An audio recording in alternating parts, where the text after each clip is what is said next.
The first bullet punched through the darkness like a scream in a nightmare. Rain hammered the earth, relentless, washing blood and mud into the single dark stream.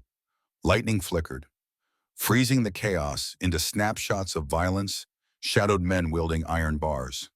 A farmhouse porch splintered by struggle, eyes wide with defiance and fear. This wasn't supposed to happen. Not here, not now. A lifetime of quiet struggle, buried secrets, and unpaid debts had finally boiled over. The land that fed generations was poisoned, and those responsible were coming with a storm at their backs.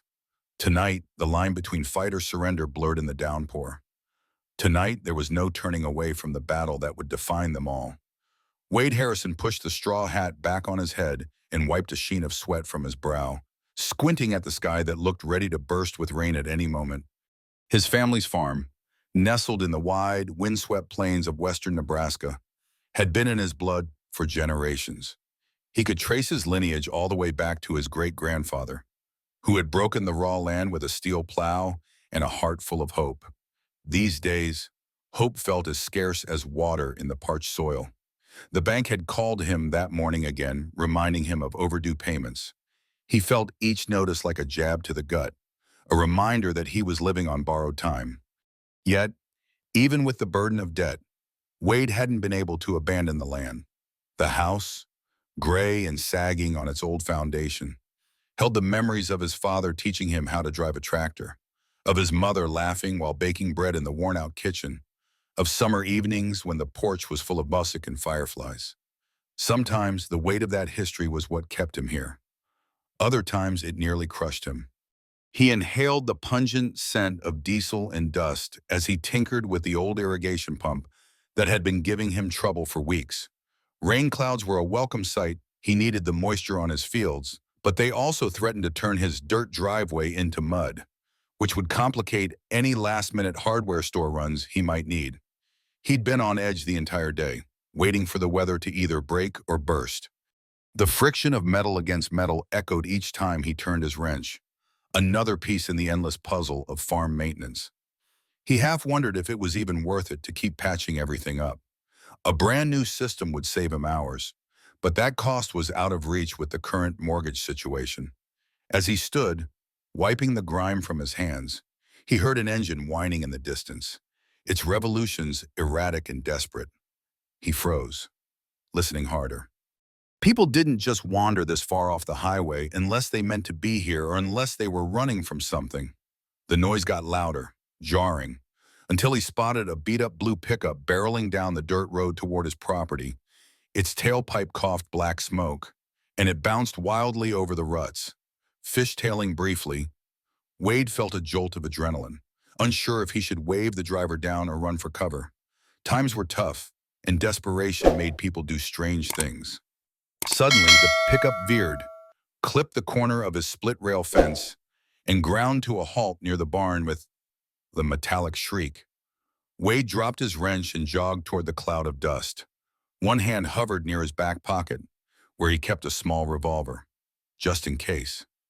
As he neared, the driver's door swung open, and a petite woman with windblown dark hair jumped out, coughing from the fumes. She raised a hand in a universal sign of non-threat, though Wade noticed she held herself with surprising calm. He studied the battered vehicle. The radiator hissed. A front tire looked half flat, and the engine spat steam. Whoever she was, she'd driven this truck at its last gasp. And in that moment, with thunder rolling in the background and his fence post lying splintered on the ground, Wade realized his day was about to take a sharp turn he never could have predicted.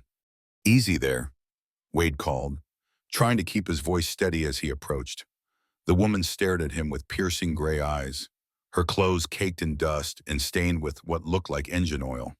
She was lean, with a smudge of grease on one cheek, and she wore work boots that had seen better days.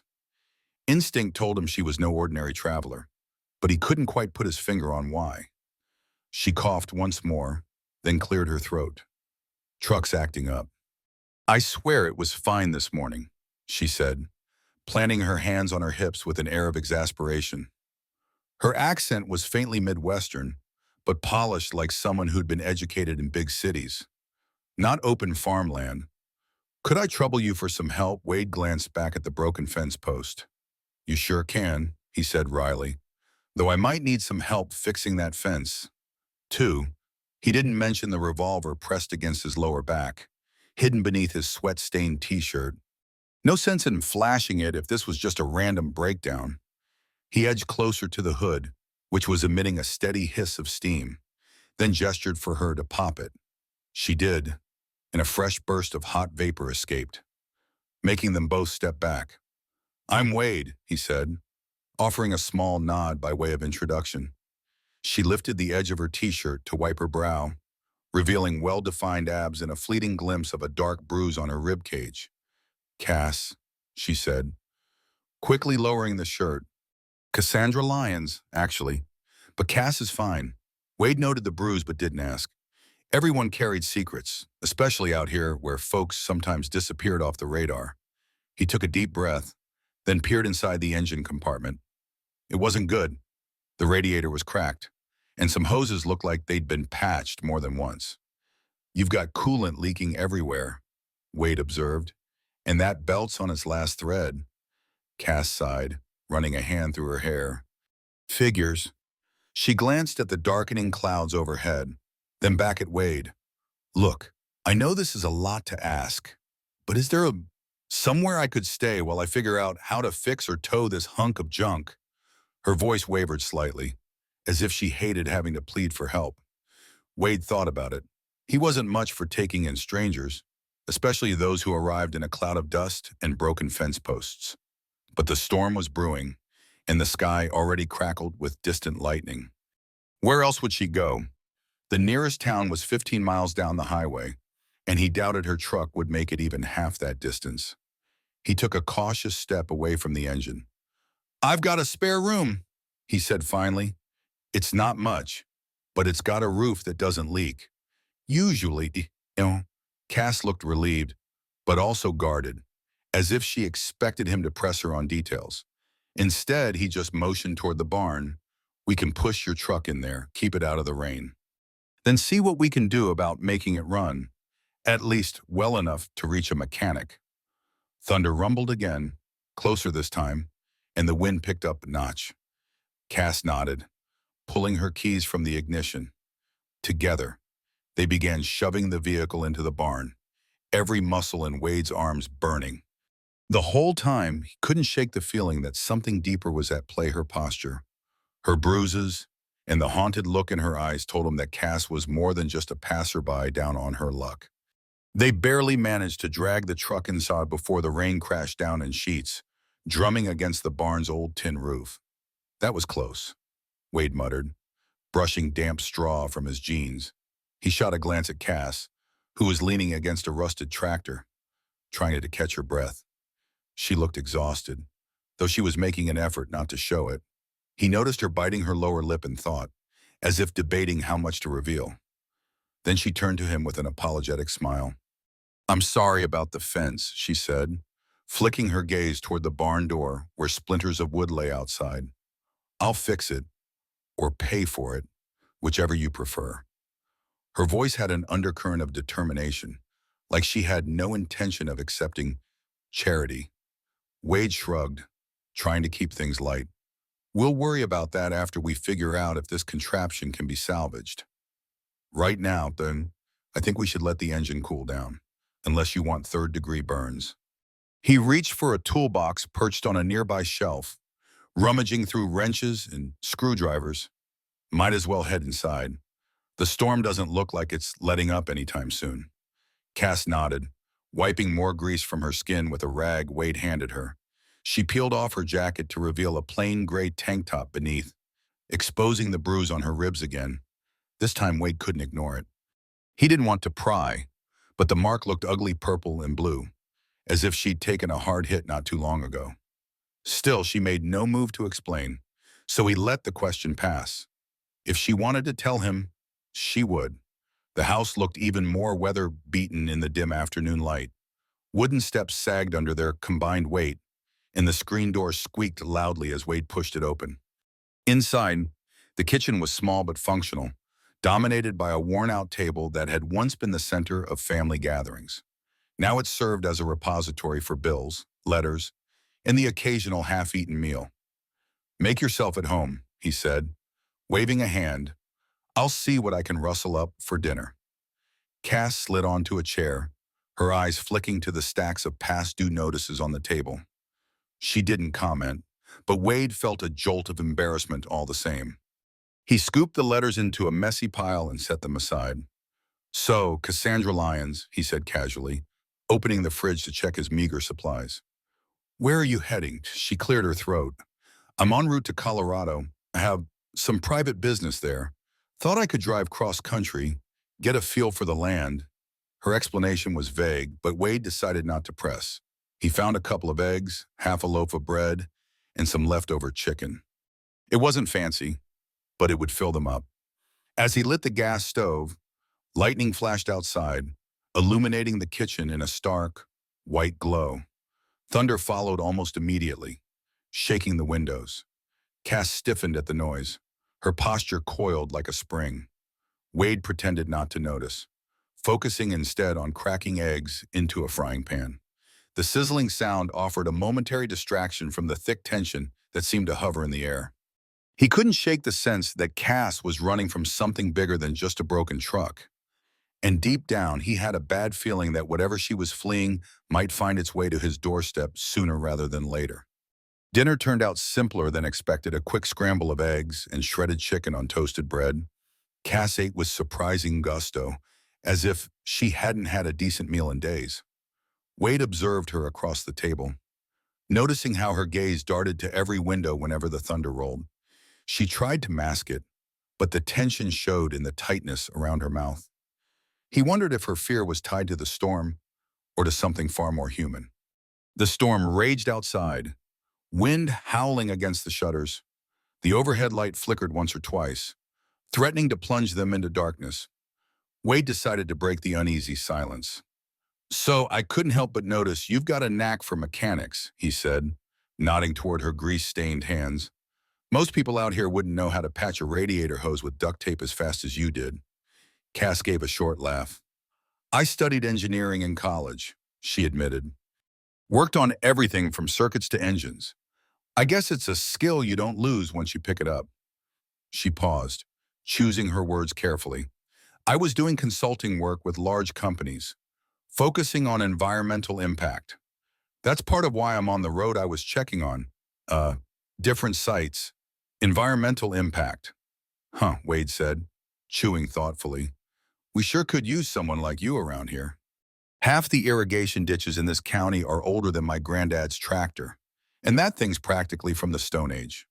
He tried to grin, but Cass's expression remained guarded. When they finished eating, Wade showed her the spare room, a small space with peeling floral wallpaper and a single bed covered by a faded quilt. "It's not much," he said, his voice echoing slightly off the bare walls, "but it's got 4 walls and a decent roof." Cass set her meager belongings on the bed.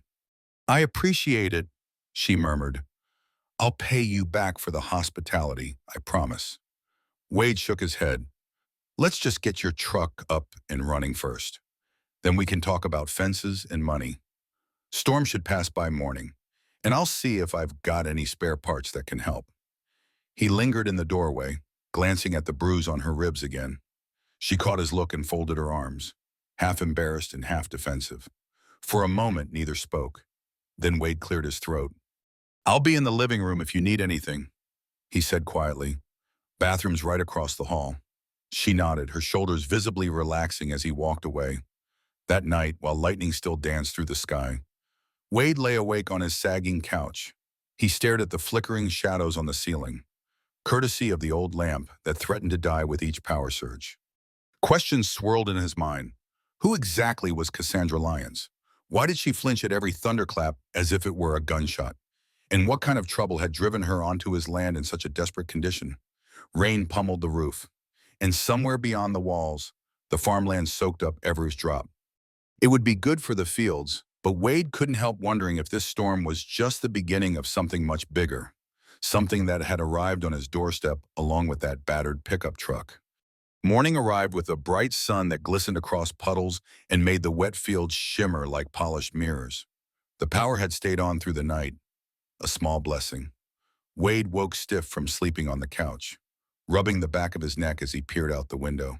The farmland stretched endless and green, but the broken fence in the distance reminded him of yesterday's chaos.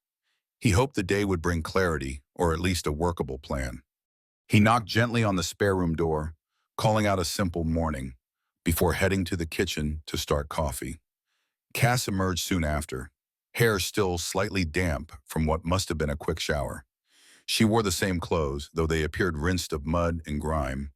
Wade offered her a mug. "You take it black," he asked, already aware that he was out of sugar and low on creamer. She nodded, accepting the cup with both hands. In the daylight, he could see more details about her that had escaped him the night before: faint scars on her forearms, calluses that suggested manual work, and the tightness around her eyes that spoke of either worry or a persistent headache. She smelled faintly of soap, a clean fragrance that contrasted sharply with the musty scent of the house. "You mind if I take a closer look at your truck now?" he asked, motioning toward the barn visible through the kitchen window. "Might be able to patch the radiator, or at least get you to the next town over for better repairs." Cass swallowed a mouthful of coffee. "Sure, let's do it," she said, setting the cup down. Her voice sounded steadier than last night, as if she'd made up her mind to trust him at least a little. They trudged across the muddy yard, the morning sun quickly warming their shoulders. Inside the barn, the pickup still gave off the faint odor of burnt coolant. Wade opened the hood, eyeing the damage. Cass fetched a small toolkit from her passenger seat, rummaging through it until she found the right wrench. As they worked, Wade noticed the tension in her jaw every time he asked a direct question. He shifted tactics, talking instead about the farm, the upcoming harvest, and the challenges he faced. He recounted how the bank threatened foreclosure if he couldn't meet the next payment. The debt had piled up after back-to-back years of poor crop yields, fluctuating prices, and the rising cost of equipment repairs. Most people around here were struggling. Some had sold out to big agricultural corporations that didn't care much for local ways. For Wade, selling the land felt like betraying his heritage. Cass listened intently, occasionally nodding or offering a sympathetic murmur. Then she paused, glancing at him. "Have you ever tested your soil?" she asked, fiddling with a broken clamp on the radiator hose. "I mean, tested for contaminants?" Wade shook his head, confused. "Why would I? We rotate crops, keep up with standard regulations. Never been an issue." She hesitated, looking like she wanted to say more but changed her mind. "No reason," she murmured. "Just curious." His curiosity piqued. Wade handed her a screwdriver. A sense of unease stirred in his chest. The question about contaminants seemed oddly specific, and he couldn't help but recall how she'd poked around the old well last night. He tightened a bolt, feeling a bead of sweat slide down his temple. The day was already getting hot. Outside, a gentle breeze whispered through the fields, but in the barn, the air felt stifling with the weight of unspoken truths. They spent most of the morning trying various stopgap fixes, sealing the radiator crack with epoxy, replacing a hose clamp, and flushing whatever coolant remained. By noon, they stepped back to see if their handiwork would hold. Cass turned the ignition, and the engine coughed to life with a rough rumble. It sounded marginally better than before, but still far from roadworthy. Wade rested his hands on his hips, exhaling heavily. "I'd say this beast can limp a few miles, but I wouldn't trust it on the highway," he said. "You'll need professional help at the mechanic in Mapleton." Cass killed the engine and slid out, wiping her greasy hands on a rag. "Appreciate you trying," she said, her tone genuinely grateful. "If I can just make it to Mapleton, maybe I can figure out my next move." Wade pushed back his cap, thinking about the debt notice sitting on his kitchen table. "Mapleton's a good hour away. You can try it, but if the radiator blows again, you'll be stuck in the middle of nowhere. You might consider staying here a bit longer, at least until I can drive you and your truck into town on my trailer. I just need to fix the trailer first," he added with a self-deprecating smirk. Cass seemed torn. shifting on her feet. I don't want to impose. You've already done more than enough. Impose all you like, Wade said, shrugging. It's nice to have company for a change. He paused, remembering her question about soil contamination. The farm, for all its problems, had been the only home he'd ever known. Was there something about the land that might explain why yields had been so erratic in recent years? The thought sank into his stomach like a stone. They ate a quiet lunch of sandwiches and leftover coffee in the barn's open doorway. The fresh breeze, a welcome relief. Cass occasionally glanced at the horizon, as if checking for pursuers. Wade decided to break the growing silence. You asked about soil contaminants, he began, keeping his tone casual. Mind telling me why? She sipped her coffee, eyes flicking to his. Let's just say I've seen companies that dispose of toxic waste in ways they shouldn't. Sometimes farmland is a convenient dumping ground when no one's looking. A cold prickle washed over Wade. Are you saying that's what's happening here? Cass looked away, setting down her mug. I don't know yet, but I have reason to suspect certain corporations of illegal dumping across the Midwest. One of my real jobs, was to investigate these claims. I was gathering data. She looked at the old well, partly visible beyond the barn door. Your well. I took a sample last night. Wade's heartbeat quickened, and I haven't tested it, but the color, the smell, it's off, she said quietly. Could be nothing. Could be something bad. His mind reeled. It was already enough to contend with the bank breathing down his neck. The idea of his land being poisoned added a new layer of dread. He recalled how his mother had fallen mysteriously ill years ago, and how the doctors never quite pinned down a cause. A swirl of worry and anger rushed through him. If Cass was right, he wasn't just facing financial ruin, he was up against something potentially lethal that might have already cost him more than he realized.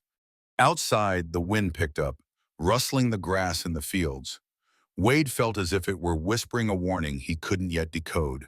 He swallowed hard, meeting Cass's gaze. Despite not knowing her well, he sensed this was no small matter. In fact, it could change everything. That evening, Wade insisted on escorting Cass into the house when she went to check her phone for any cell reception.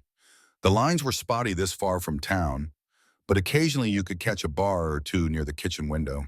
She held the device above her head, searching for a signal. I need to see if my contact got my last message, she murmured, more to herself than him. He pretended not to pry, but curiosity gnawed at him. Was this contact a friend, a colleague, the person who might be chasing her? He busied himself with the coffee pot again. Though the late hour made caffeine a questionable choice, after a moment she exhaled, setting the phone on the table. Nothing, she said, her shoulders sagging with frustration.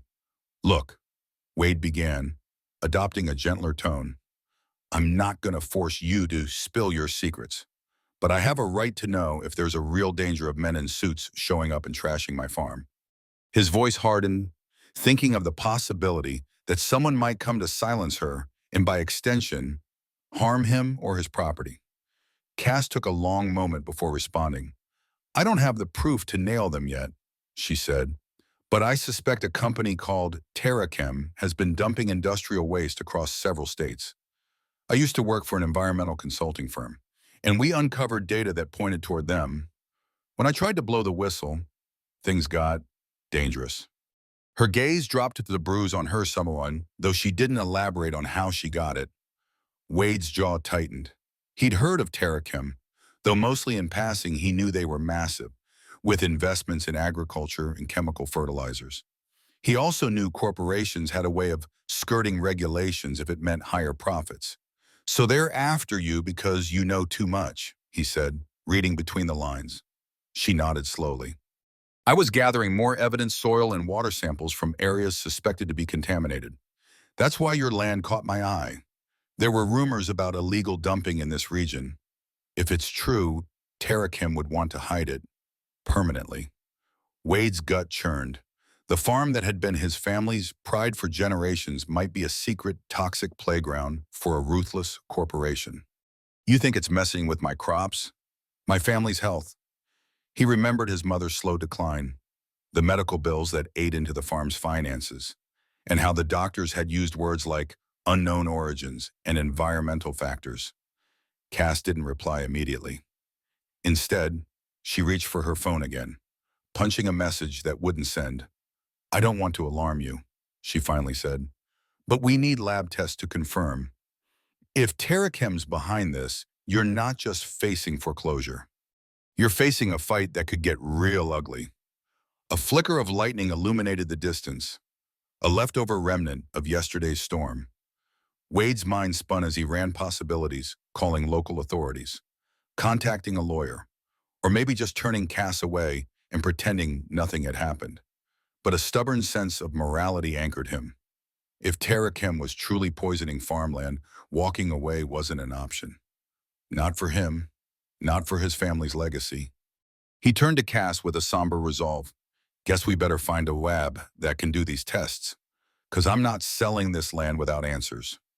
Outside, the wind rattled the screen door, like a small echo of the coming confrontation.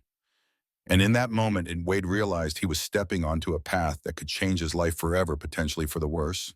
Or if luck and justice were on their side, maybe for the better. 2 days later, the tension in the house was palpable. After repeated attempts, Cass finally managed to send off a sample to a small independent lab run by a former colleague in Chicago. The wait for results felt interminable. Wade kept himself busy, repairing the fence Cass had crashed into and tinkering with the battered trailer that might eventually haul her truck to Mapleton. Yet every time he paused, his thoughts drifted to toxins, lawsuits, and the unstoppable might of a corporation with deep pockets. Cass offered to help rebuild the fence, and he set her to work digging post holes. She showed surprising strength for someone her size, driving the post hole digger into the soil with practiced efficiency. Wade hammered new boards into place, occasionally glancing at her with unspoken questions swirling in his eyes. She wore a stoic expression, as if each swing of the tool was an outlet for pent-up frustration. During a break, they took refuge under a large oak tree in the side yard, sipping water from a jug. Wade let his gaze roam over the fields, imagining all the ghosts that might be lurking beneath the soil. "If the test comes back positive," he said quietly. "What's our move?" Cass took a long swig of water, then wiped her mouth with the back of her hand. "We go public," she said simply. "We gather more evidence, contact the press, maybe the EPA. We make noise until Terrachem can't ignore us. That's usually the only way to force a cleanup or a real investigation." Wade grimaced, thinking of the cost, the time, and the legal battles. The farm's finances were already on a razor's edge. What if they just come after us harder? She looked at him, a flicker of empathy in her eyes. They might, but the alternative is to let them keep poisoning the land. "And from what I can see, you care about this place enough to fight." She gestured toward the half-finished fence. "You're the kind of man who fixes what's broken instead of walking away." That comment settled into Wade's chest, a mix of pride and anxiety. He stared at the horizon where the sun glowed fiercely over rows of young crops. "I've already lost too much here," he muttered, half to himself. "I won't let them take what little is left." They finished their water, returned to work, and by late afternoon, the fence stood sturdy and upright. As they tidied up, Wade's phone vibrated. Reception was typically poor, but occasionally a text or voicemail would slip through. He glanced at the screen. It was from the lab in Chicago. His heart pounded. "Cass," he called, his voice urgent. She dropped the post hole digger and hurried over. He clicked on the voicemail and put it on speaker, ignoring the beep of static. A woman's voice, likely Cass's colleague, spoke in hushed, almost incredulous tones. "The samples you sent tested positive for significant levels of industrial solvents, specifically trichloroethylene and a range of other volatile compounds. This is not a natural occurrence. We need more data. But if your client is living on this land, they should cease using well water immediately. I'll email you the full report." Cass's expression turned grim. Wade felt his stomach knotting. The confirmation was both terrifying and validating. There really was poison in his soil and water, and now they had lab results to prove it. He ended the call, eyes fixed on Cass. She stared back, understanding the magnitude of what this meant. No longer was this a vague suspicion. It was a documented fact. Tara Kim, if they were the culprits, had effectively made Wade's land a toxic dump. The words from the voicemail echoed in his mind, cease using well water immediately. He realized, with icy dread, that he'd been using that water for daily tasks, and possibly so had his family for years. If that was linked to his mother's illness, then what else had been taken from him without his knowledge? The following morning brought a stark shift in atmosphere. Wade's coffee pot sat empty. He didn't dare use the well water.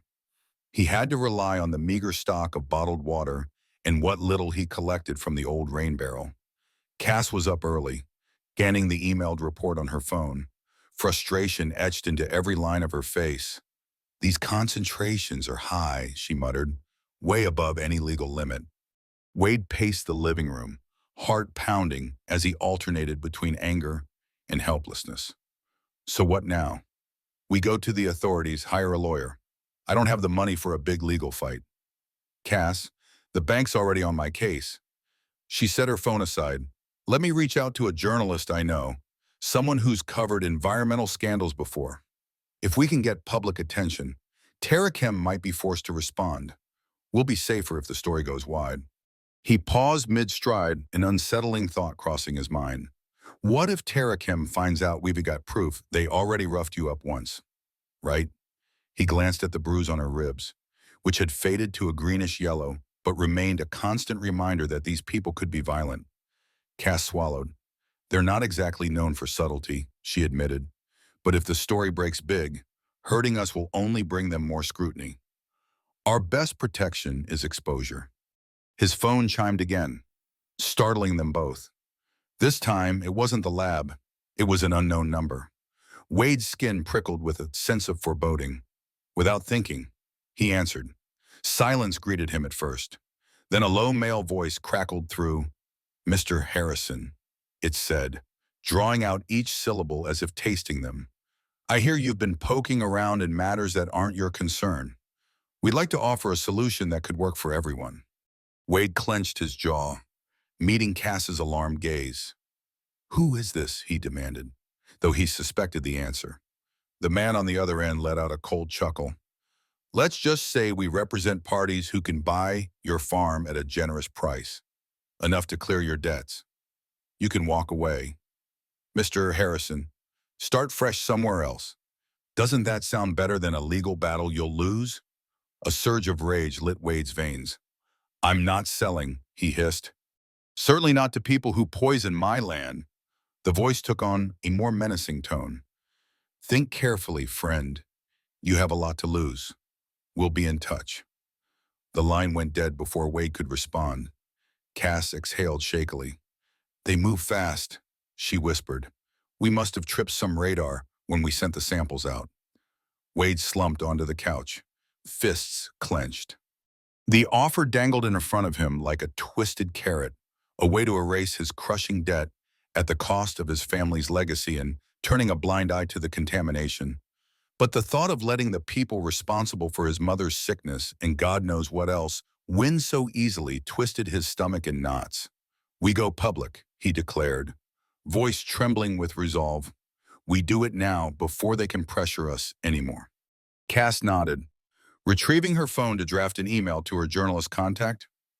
Outside, the gentle hush of wind across the fields sounded eerie, like the land itself was holding its breath, waiting for the fight to come.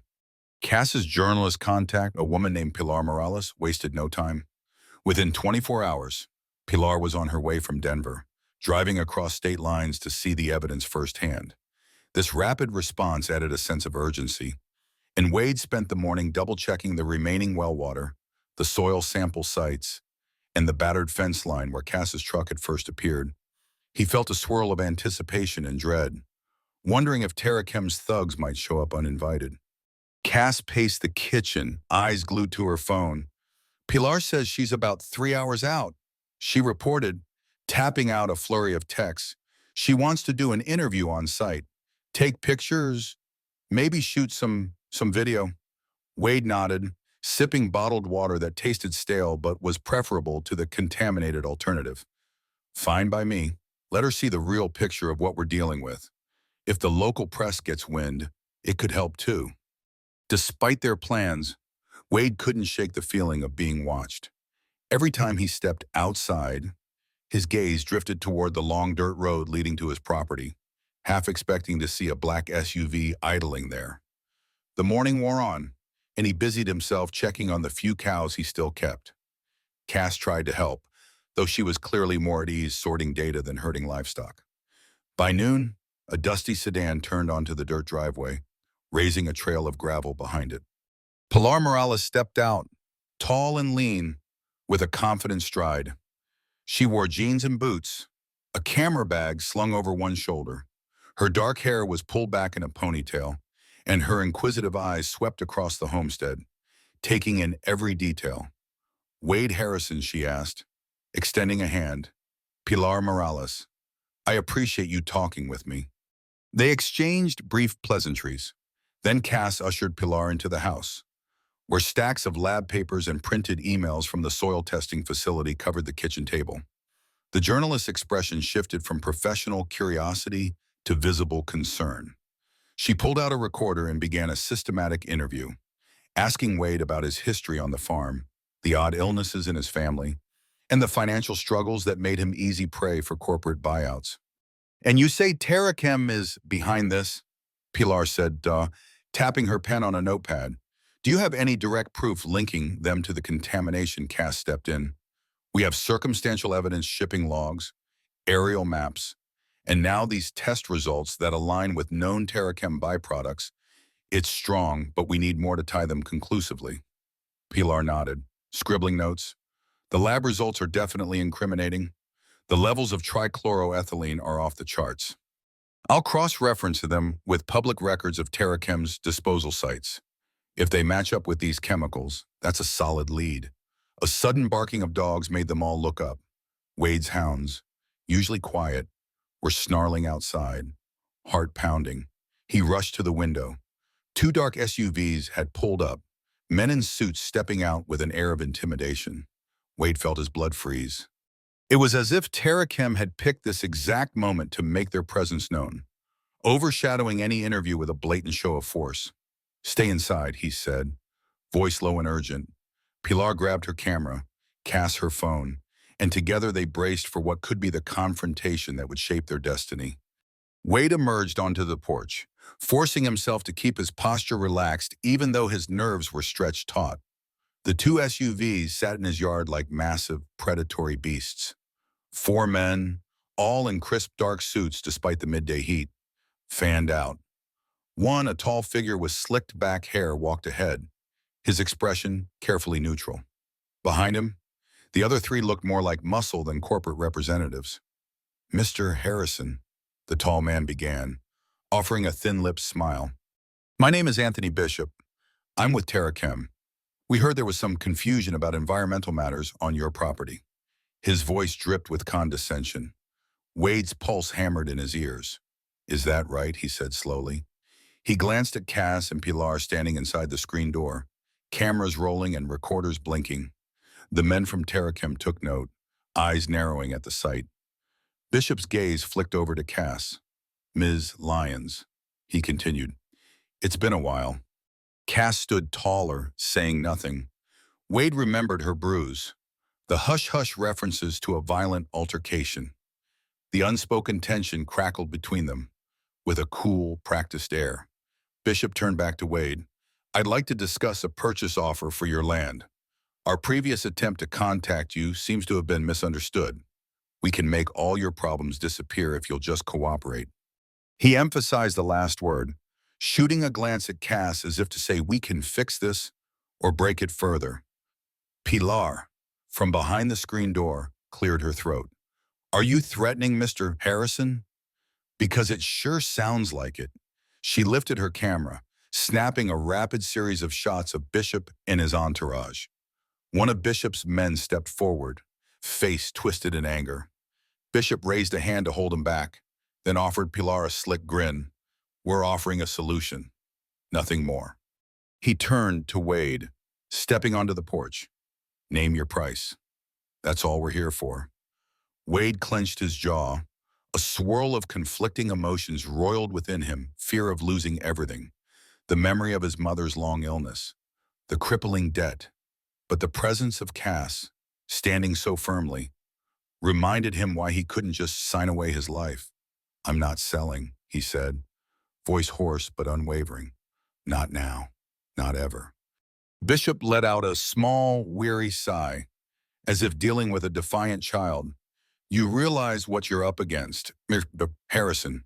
This farm isn't worth your life, nor is it worth the lives of your—" He paused, letting the suggestion hang. "Friends."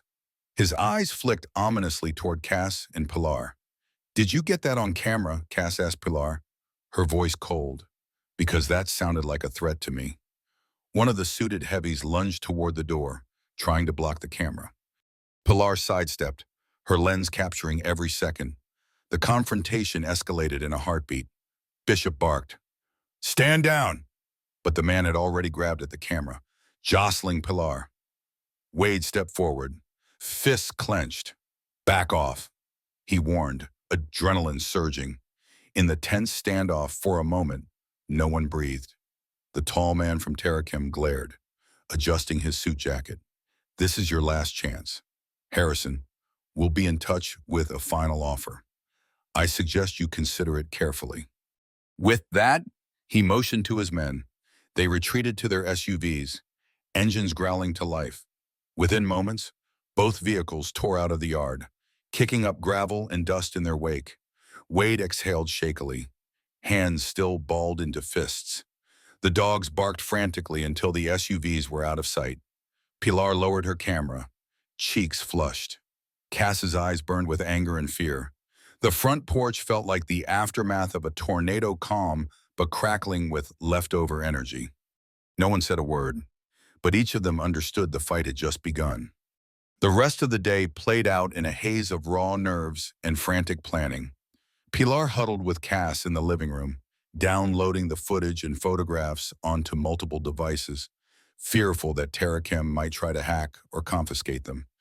Wade did a quick survey of the property, scanning for any sign of hidden watchers, though paranoia weighed heavy in his gut. When the adrenaline finally ebbed, Wade sank into a kitchen chair, rubbing his temples. Cass passed him a glass of bottled water, her expression softer than before. "We have enough for a story," she said quietly. "Between the lab results, the threats, and that confrontation, Pilar can run a piece that might blow this wide open." Pilar nodded, chewing her lip thoughtfully. "I'll file an article with my editor tonight, but we'll need more local impact. Maybe talk to neighbors, see if they're experiencing health issues or suspect anything." The bigger this gets, the harder it is for Tarakim to hush it up. Wade tried to imagine strolling over to his neighbors, some of whom had already sold their land to mysterious buyers, asking if they'd noticed anything strange. He suspected that those who had sold might be bound by non-disclosure agreements. Others were too busy struggling with their own financial woes to start a crusade. Yet, he knew he needed to try. "I'll see who's willing to talk," he said, though a lump of dread formed in his throat. Cass's phone buzzed. She glanced at it, her brow furrowing. "Unknown number again," she muttered. "I'll ignore it." A hint of fear tightened her jawline. Wade realized she was bracing for another round of intimidation, but he didn't push the issue. As evening fell, the three of them gathered on the porch, watching the sun set over the fields. It would have been a moment of rustic beauty if not for the looming threat. The horizon glowed in shades of orange and red, yet Wade couldn't stop himself from wondering if Tarakim was out there, plotting their next move. Eventually, Pilar excused herself to the spare room to write her article in peace, leaving Wade and Cass alone under the dim porch light. She leaned on the railing, gaze lost in the distance. "I never meant for you to get caught in the crossfire," she said softly. "I was just collecting data to build my case. Then my car broke down, and here we are." Wade placed a comforting hand on her shoulder. "Don't apologize.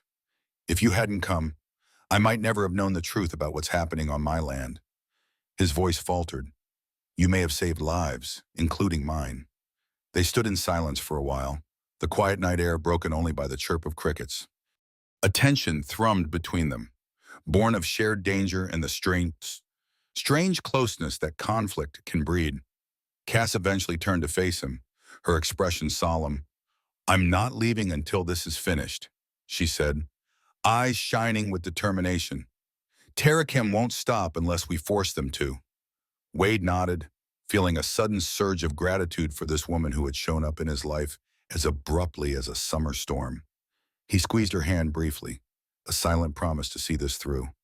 Maybe, just maybe, they could claim a victory not just for his land, but for all those who'd been victimized by corporate greed. Together, they turned back into the house, preparing for the night as though battening down the hatches before another tempest.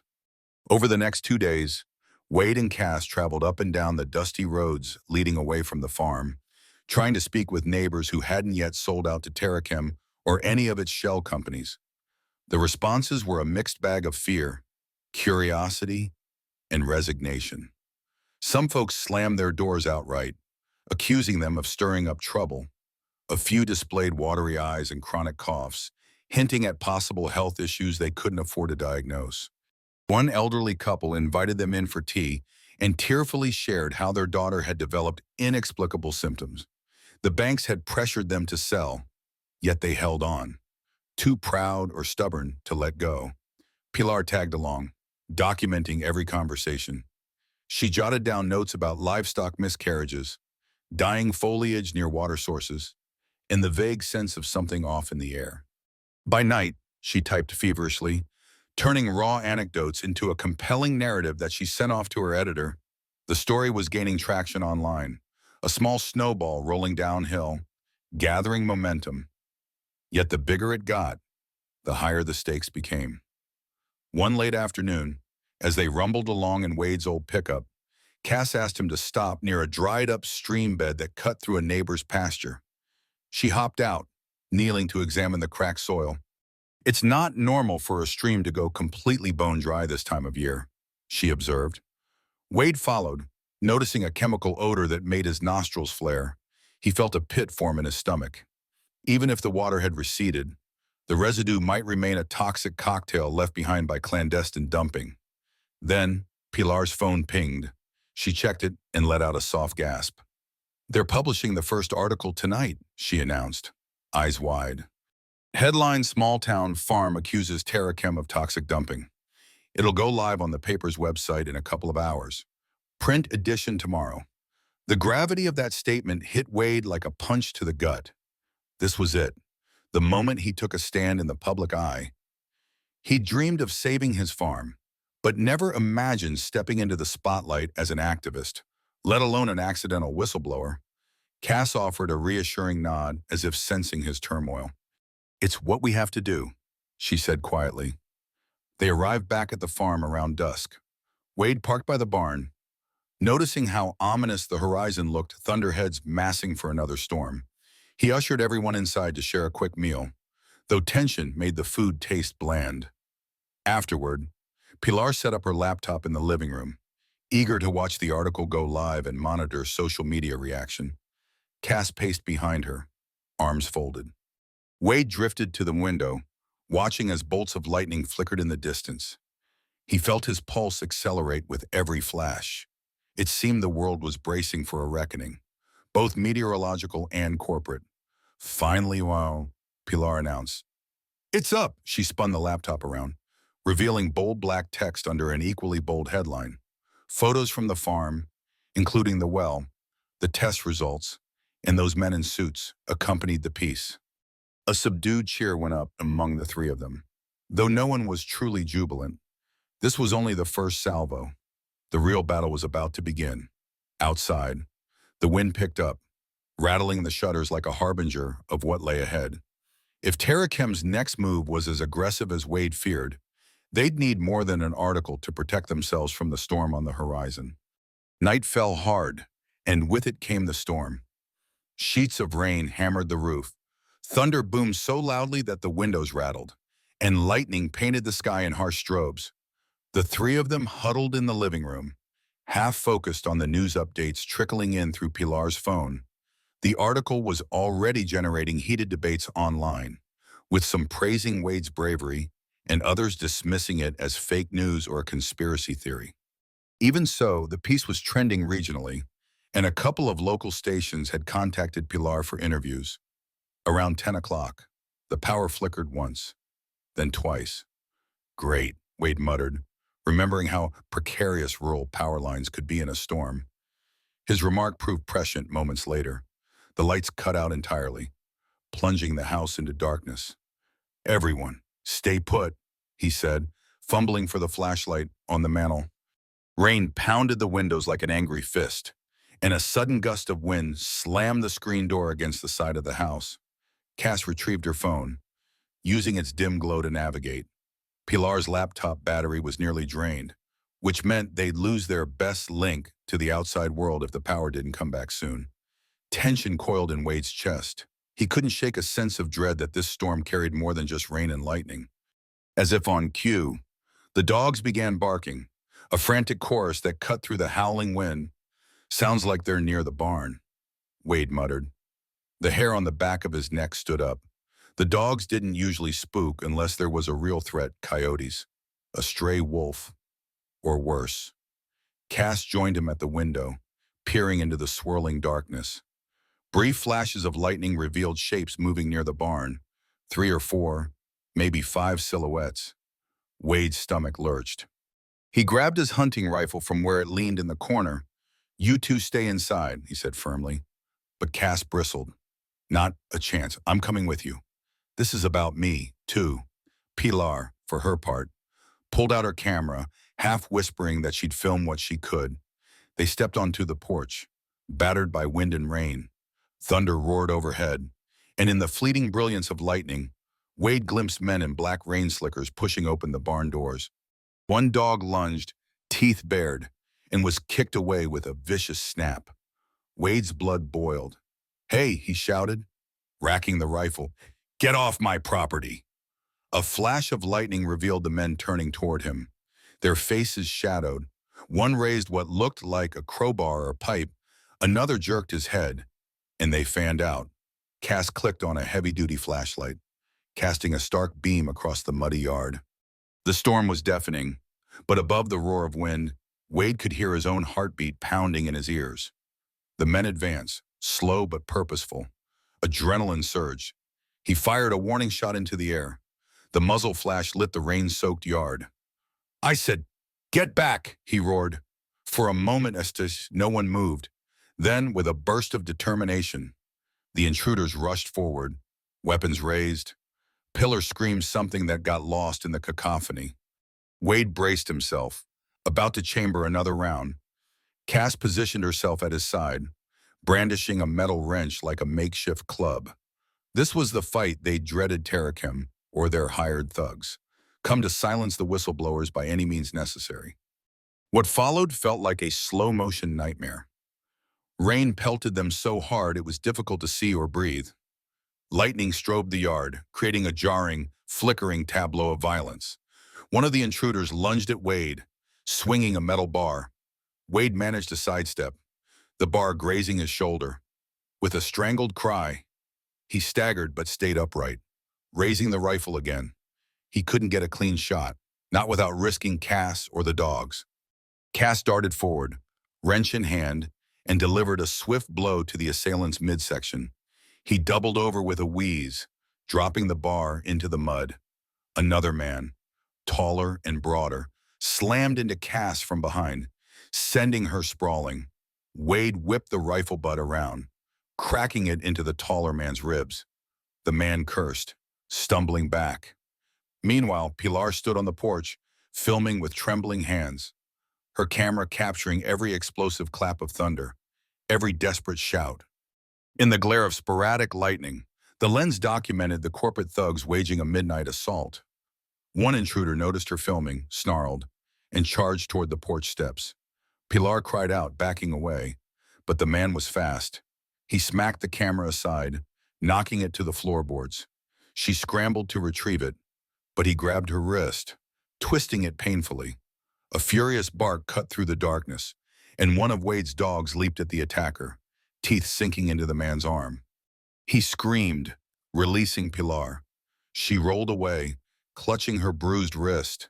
The dog held on, refusing to yield, until the intruder flung it off violently. Wade's vision blurred with rage. He targeted that man with the rifle, but the chaos made a clean shot impossible. Suddenly, a brilliant arc of lightning illuminated the yard, exposing the grim scene in stark clarity. Cass, muddy and soaked, scrambled to her feet, swinging her wrench at the tall man again. This time, she connected with a solid thud. The man collapsed to his knees, groaning. Another intruder pressed forward, brandishing a pistol, a new and terrifying escalation. Wade's stomach lurched. He pulled the trigger without hesitation, aiming low. The shot cracked the air, and the man screamed as he dropped the gun, clutching his leg. In the aftermath of that gunshot, a hush settled, broken only by rain and the hiss of breath through clenched teeth.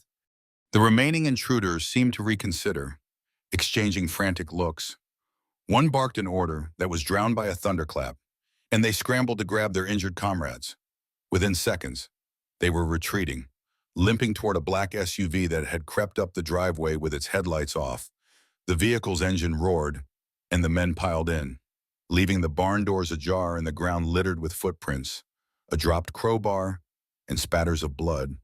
Wade lowered his rifle, chest heaving. Cass, battered but unbowed, staggered to his side. Their eyes met in the flicker of lightning. The raw adrenaline on her face mirrored his.